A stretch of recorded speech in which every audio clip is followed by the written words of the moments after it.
Hello friends. मैं Saurabh Suman SS exam गुरु YouTube channel पे आपका स्वागत करता हूँ। आज हम करंट अफेयर्स के प्रैक्टिस सेट 19 पे डिस्कशन करेंगे। आपको पता है कि करंट अफेयर हर एक एग्जाम के लिए सबसे ज़्यादा यूजफुल है और आज के समय में होने वाले इंटरव्यू में भी आपको करंट अफेयर्स के बारे में सवाल पूछा जाएगा और उसकी जानकारी होनी बहुत जरूरी है, क्योंकि अपने बायोडाटा में हम ज़्यादातर टाइम हम करंट अफेयर्स के बारे में लिखते हैं कि हमारी हॉबीज है रीडिंग न्यूज़पेपर और इंटरनेट, ये सब। तो इसमें करंट अफेयर्स आ जाता है। तो इसीलिए हम आज करंट अफेयर्स के आज के डेट से जो भी दुनिया भर में भारत में घटनाएं हुई हैं उन सब का विस्तृत रूप से विथ डिस्कशन करेंगे। चलिए तो हम शुरुआत करते हैं आज के करंट अफेयर्स के पहले सवाल से। सरकार ने किस राज्य की सभी ग्राम पंचायतों में सोशल ऑडिट सफलतापूर्वक आयोजित किए? तो ग्राम पंचायत के बारे में आपको पता है कि हर एक राज्य में जो त्रिस्तरीय चुनाव होते हैं उसके बाद ग्राम पंचायत का गठन होता है। उसमें हर एक राज्य में अलग अलग प्रधान होते हैं, कई मुखिया होते हैं, ये सब होते हैं। सोशल ऑडिट का मतलब होता है कि भ्रष्टाचार मुक्त जो ऑडिट किया जाता है सरकारी संस्था, एनजीओ, गैर सरकारी संगठन के द्वारा, उसे सोशल ऑडिट कहते हैं। और जम्मू कश्मीर में अभी सफलतापूर्वक ये सोशल ऑडिट संपन्न किया है। किसने 3D प्रिंटेड क्रायोजेनिक इंजन का सफल परीक्षण किया है? तो स्काई रूट एरोस्पेस ने, जो भारतीय निजी अंतरिक्ष वाहन कंपनी है, अपने भारी वाहन विक्रम 2 हेतु अपने 3D printed cryogenic engine Dhawan 2 का परीक्षण किया है। इसका नाम है धवन 2। इससे पहले नवंबर 2022 में स्काई रूट ने भारत का पहला निजी रूप से विकसित रॉकेट विक्रम एस लॉन्च किया था। किस बैंक ने व्यापारियों के लिए डिजिटल दुकान व्यवसाय प्रबंधन समाधान पेश किया है? तो एक्सिस बैंक ने डिजिटल दुकान नाम से एक लॉन्च किया है, जिसको उसने वीजा के सहयोग से किया है। डिजिटल दुकान एक व्यापक डिजिटल पेशकश है जो न केवल व्यापारी को विभिन्न डिजिटल मोड के माध्यम से भुगतान स्वीकार करने में मजबूत बनाएगा, बल्कि उन्हें उनके दैनिक व्यवसाय को डिजिटल रूप से प्रबंधित करने में भी सक्षम बनाएगा। यह एंड्रॉयड स्मार्ट पीओएस एप्लीकेशन है जिसका उपयोग व्यावसायिक आवश्यकताओं को पूरा करने के लिए किया जाएगा।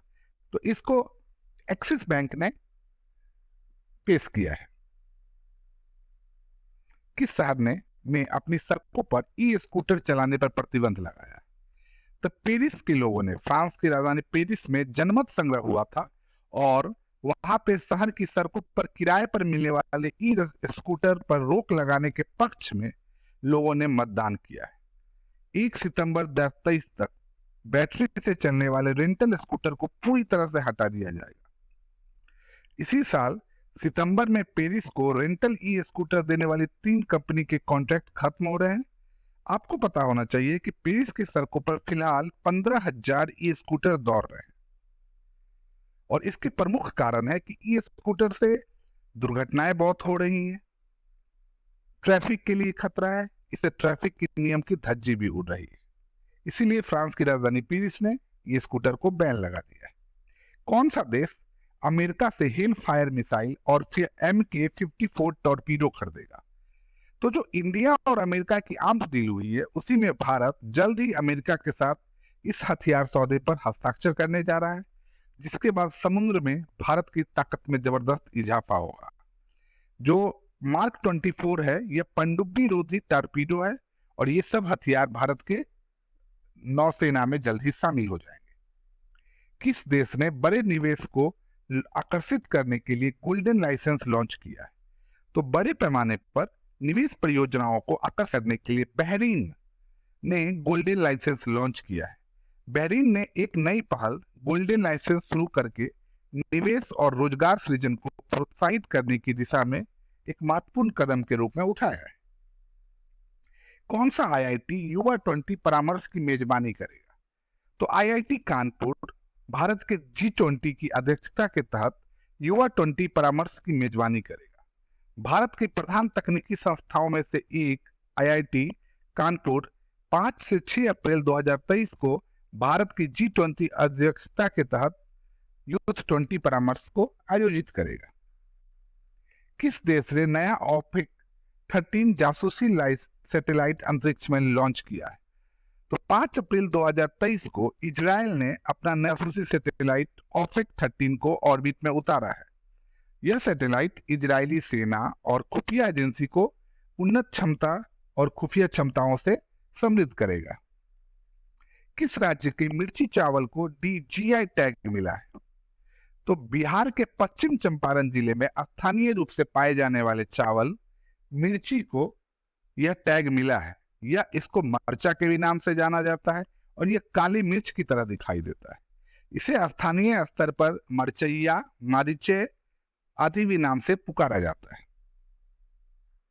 कौन सा राज्य हाल ही में जारी इंडिया जस्टिस रिपोर्ट 2022 में शीर्ष में रहा है?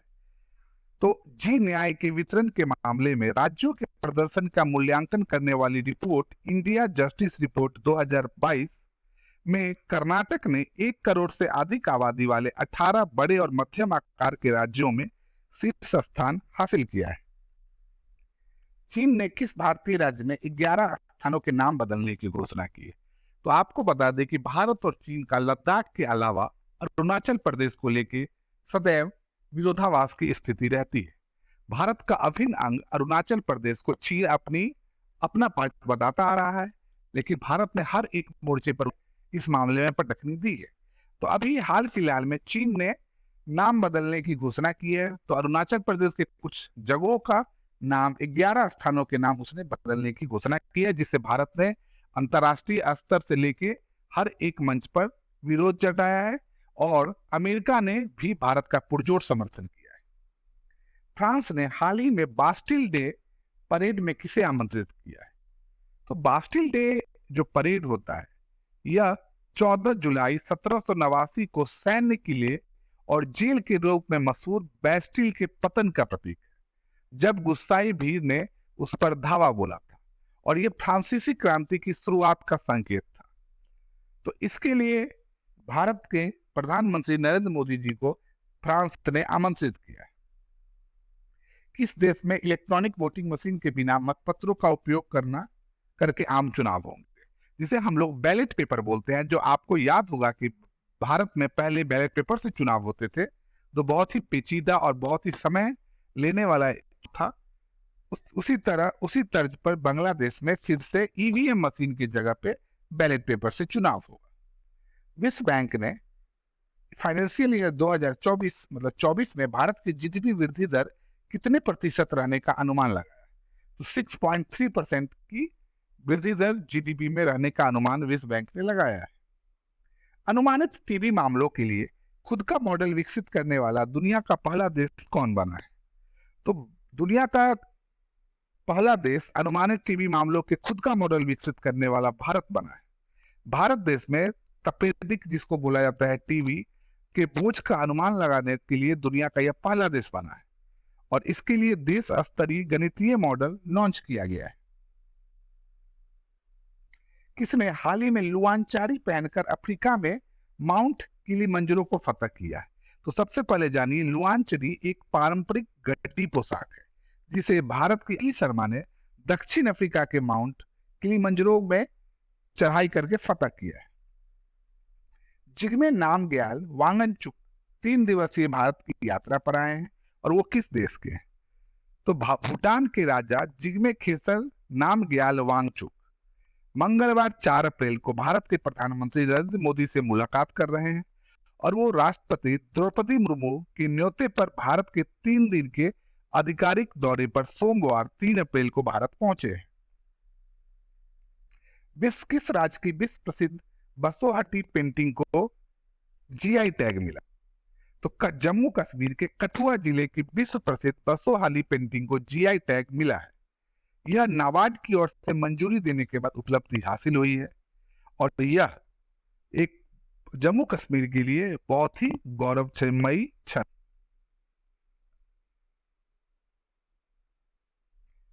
किसने पूर्वोत्तर क्षेत्रों में हाल ही में बिजनेस 20 सम्मेलन की मेजबानी की है? तो नागालैंड की राजधानी कोहिमा में 4 से 6 अप्रैल में भारत की G20 अध्यक्षता के तहत पूर्वोत्तर क्षेत्र में B20 सम्मेलन की मेजबानी कर रहे हैं। सम्मेलन का आयोजन भारतीय उद्योग परिसंघ, जिसको CII बोलते हैं, और उद्योग और आंतरिक व्यापार संवर्धन विभाग, विदेश मंत्रालय और उत्तर पूर्वी राज्यों के साथ व्यापार समुदाय की बीच पार्टनरशिप की खोज के लिए किया जा रहा है। हाल ही में गर्मी को मात देने के लिए कूल रूफ पॉलिसी की शुरुआत की गई है। तो तेलंगाना ने सोमवार को कूल रूफ पॉलिसी लॉन्च की है और इस तरह शहरी गर्मी द्वीप प्रभाव को कम करने और ऊर्जा खपत को कम करने के उद्देश्य से पहल करने वाला देश का पहला राज्य बन गया है। यह नीति 1 अप्रैल से लागू हो गई है और तेलंगाना कूल रूफ पॉलिसी 2023 से लेकर 28 तक अत्यधिक गर्मी के खिलाफ लचीलापन बनाने के कार्यान्वयन के उपाय में यह सुझाव देगी।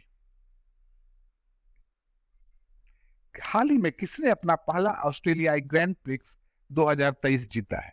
तो मैक्स वर्स्टापन ने अपना पहला ऑस्ट्रेलियाई ग्रैंड प्रिक्स 2023 जीता है। किसने CBI के हीरक जयंती समारोह का उद्घाटन किया है?